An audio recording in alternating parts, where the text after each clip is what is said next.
안녕하세요. 저는 성균관대학교 소프트웨어학과 리미 권민주입니다.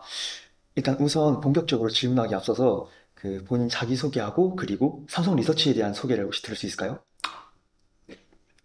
안녕하세요. 저는 소프트웨어학과 18학번 졸업생 안우솔입니다.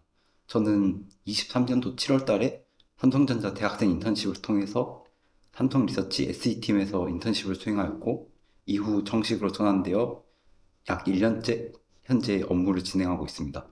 삼성 리서치는 삼성전자 DX 부문의 선행 연구 조직으로서 MX, VD, DA와 같은 다양한 사업부에 들어가는 선행 기술을 확보하고 연구하는 업무를 수행하고 있습니다.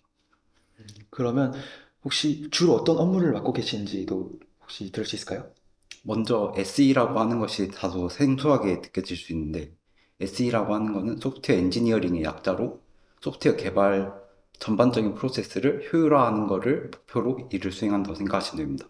예를 들어서 저희들이 개발하면서 자주 사용하는 GitHub 코파일럿이나 커서 AI와 같은 코딩 어시스턴트 도구가 하나의 예시라고 생각하시면 좋을 것 같습니다. 아, 그러면 본인 연구자로 혹시 직무 수행하시면서 가장 인상 깊었던 일 혹시 있으실까요?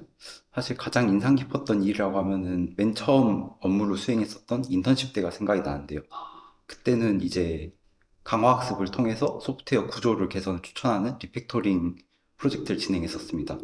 이때 저 같은 경우에는 학부 때 이제 강화학습을 통해서 게임 인공지능 개발을 해본 적이 있었고, 이게 저희들이 소위 게임 분야에서 강화학습을 많이 생각하는데 다양한 분야에서도 활용될 수 있다는 점이 좀 인상 깊게 느껴졌습니다.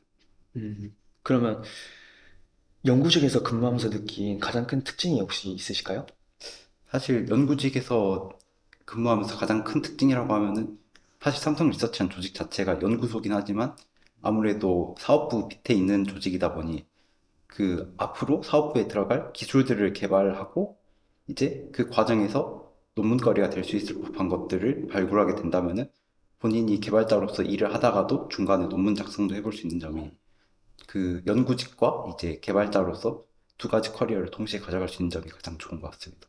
아, 그러면 연구직을 하시면서 느낀 어려움을 느끼신 적이라던가 그런 적 있으실까요? 사실 연구직을 하면서 느꼈던 가장 어려운 점이라고 하면은, 우선 제가 지난해에 했던 업무가 정적 분석을 통해서 소프트웨어를 구조 분석하는 것을 주로 수행을 하는데, 아무래도 정적 분석이란 일 자체가 저희들이 알고리즘 문제를 푸는 것처럼 명확한 답이 정해져 있지 않기 때문에 특정 본인들이 커버를 해야 할 바운더리를 명확하게 정의하는 것도 다소 어려움이 있었고, 그리고 무엇보다 중간에 제가 6월부터 업무를 수행했기 때문에 다소 짧은 기간에 결과물을 내야 됐기 때문에 그 부분에서 조금 어려움을 겪었습니다. 음. 그때 이거를 해결하기 위해서 이제 오픈소스 같은 거를 좀 활용해보고 그거를 확장하는 식으로 해서 그 기간 내에 완수할 수 있었던 것 같습니다. 그러면 혹시 연구직을 어쩌다가 선택하게 되셨는지, 처음부터 대학에 들어올 때부터 연구직을 하고 싶으셨는지 아니면 경험을 쌓다 보니까 연구직으로 가야겠다고 약간 전향되신 건지 이런 것도 궁금합니다. 사실 저 같은 경우에는 이제 맨 처음에 프로그래밍을 시작하게 된 계기 자체가 알고리즘 문제 푸는 걸 좋아해서 그걸로 시작을 하게 되었고, 아무래도 대회 같은 것도 준비하다 보면은 좀 어려운 문제를 본인이 풀 수 있을 때까지 끝까지 고민하는 점이 좀 흥미를 많이 느꼈고 그런 데에서 재미를 느꼈었습니다. 그래서 이제 연구 쪽에서도 좀 관심을 갖게 되었고, 저희 과의 특성상 이제 인턴십 아니면은 학부생을 둘 중에 하나를 해야 하는데, 저도 졸업 시즌이 다가왔을 때 둘 중에 고민을 하던 중에 삼성 리서치한 조직이 이제 개발과 연구 두 가지를 모두 할 수 있다는 점을 듣고 그 대학생 인턴십에 지원해서 직접 인턴십을 수행하고 이제 두 가지 커리어를 모두 한 번에 가져가 보자라고 생각해서 일을 시작하게 된 것 같습니다. 아, 그러면 다음에는 현업 프로그래밍 하면서 쓰시는 도구나 그런 게 궁금합니다. 저희 같은 경우에는 사실 어떤 업무를 하느냐에 따라서 가장 주력되는 언어들이 달라질 것 같은데요. 사실 요즘에 가장 흔히 쓰이는 것은 아무래도 AI 쪽과 연관이 많이 되다 보니까 파이썬을 가장 많이 사용하는 것 같고, 이제 각종 도구 같은 경우에는 저희 GitHub 코파일럿과 동일한 역할을 하는 삼성 리서치에서 자체적으로 개발한 코드아이라는 코딩 어시스턴트 도구가 있어서 그것도 같이 잘 활용하고 있습니다. 음, 그러면 그 AI 도구들 방금 말씀하셨는데 그런 도구들이 현재도 잘 활용되고 있는지 아니면 아직은 개발 단계에 머무르고 있는지도 궁금합니다. 사실 각 도구별로 상황이 다르다고 말씀드릴 수 있겠는데 우선 코드 아이 같은 경우에는 저희들이 실제로 현업에서 전체 모든 삼성전자 DX 부문 개발자들이 사용하고 있을 정도로 그 확실히 상용화가 되어 있는 상태이고 현재 POC 단계에 있는 도구들도 상당히 많이 있다고 생각하시면 될 것 같습니다. 음, 그러면 다른 회사와 약간 삼성전자와 AI 차별점 혹시 알 수 있을까요?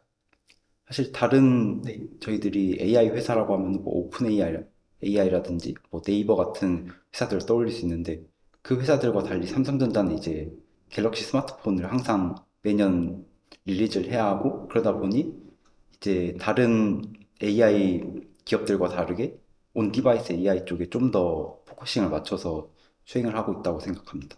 음, 그리고 요즘 그 AI 발전이 좀 너무 급격하게 되고 있는 현황인데요.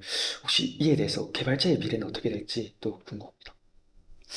사실 저희들이 AI가 이렇게 빠르게 발전할 거라고 생각을 못 하기도 했고, 그러다 보니까 아무래도 10년 뒤, 20년 뒤 어느 수준까지 갈지는 모르겠지만, 현재를 기준으로 바라볼 때는 이제 단순 반복 작업 같은 경우에는 이제 GitHub 코파일럿 같은 것들이 잘 해주고 있기 때문에 이제 점점 저희들이 과거에 프로그래밍을 할 때 어셈블리어에서 점점 하이레벨 랭귀지를 통해서 현재는 프로그래밍을 하고 있듯이 이제는 단순 구현에서 점점 큰 틀에서의 소프트웨어 아키텍처 설계 쪽에 좀 더 개발자의 업무가 치중되지 않을까라고 생각을 하고 있습니다. 실제로도 아직 나와 있는 모델들을 기준으로 아무리 소타 모델이라 해도 아키텍처 설계라든지 또는 소프트웨어 SWE 벤치 같은 실제 현업과 유사한 벤치마크 같은 경우에는 점수가 상당히 낮은 걸 볼 수 있고 이런 걸 생각했을 때 과거의 경향성을 비추어 보았을 때 이제 개발자로서 좀 더 세밀한 영역에 대한 식견을 넓히는 것보다는 좀 큰 그림을 그릴 줄 아는 모습을 가지는 게 앞으로 좀 더 중요하지 않을까 생각합니다. 음, 그러면 그 취업하기 전에 생각했던 개발자와 지금 그 취업에 성공하시면서 느낀 개발자의 차이를 혹시 알 수 있을까요?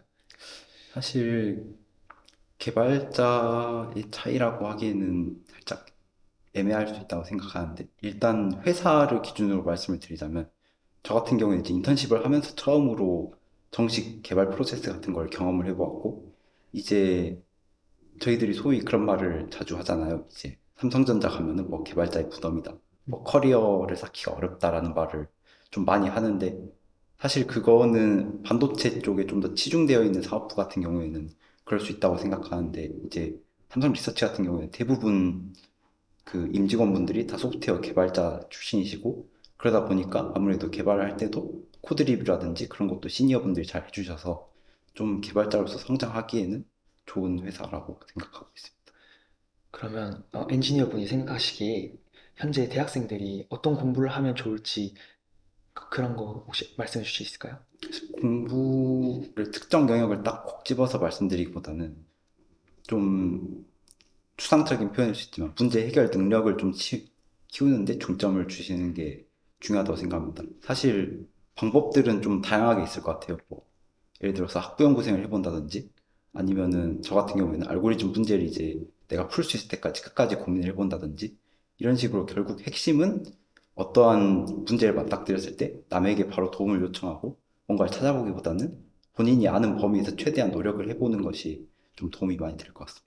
음, 그러면 현재 대학생들이 대학원 진학을 많이 고민하고 있을 텐데 대학원 진학을 추천하시나요? 아니면 바로 취업을 추천하시나요? 사실 저도 대학원에 대해서 좀 고민을 많이 해보았었고, 이제 박사 같은 경우에는 학생들이 좀 많이 부담을 갖고 생각을 하는데, 이제 석사는 해볼까라는 생각을 좀 저 같은 경우에도 그랬고, 많이 하고 있는 것 같아요. 그래서 사실 일단은 저는 취업을 하게 된 이유도 이제 삼성전자 내에서 학술연수라는 제도가 있기 때문에 이제 해당 제도를 통해서 업무를 수행하다 본인이 좀 더 공부를 하고 싶을 경우에는 대학원 진학을 회사에서 이제 도움을 주기 때문에 이제 그런 제도를 활용해 보면 좋겠다라는 생각을 해서 취업을 하게 되었고 사실 다른 기업들도 유사한 제도가 있을 수도 있기 때문에 만약에 석사를 고민하고 계신다면은 우선 개발자로 취업을 해보시고 각종 제도를 활용해 보시는 것도 좋은 방법이라 생각합니다. 음.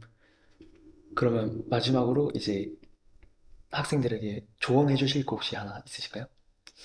조언이라면 좀 전에 말씀드렸던 것처럼 문제 해결 역량 키우시는데 좀 중심을 많이 주시면 좋을 것 같고, 아무래도 좀 더 구체적으로 만약에 삼성 리서치에 오고 싶으시다고 하신다면 이제 학부생 같은 경우에는 좀 알고리즘 문제 해결 역량을 좀 있는 학생들을 많이 좋아하는 것 같아서 저희들이 이제 매년 대학생들 대상으로 여름이랑 겨울에 알고리즘 특강 같은 게 있기 때문에 이제 그 DX 알고리즘 특강을 통해서 프로페셔널 등급을 미리 취득하신다면 좀 더 취업에서는 수월하시지 않을까 생각합니다. 감사합니다. 이상 질문 마치겠습니다. 네, 수고하셨습니다. 수고하셨습니다.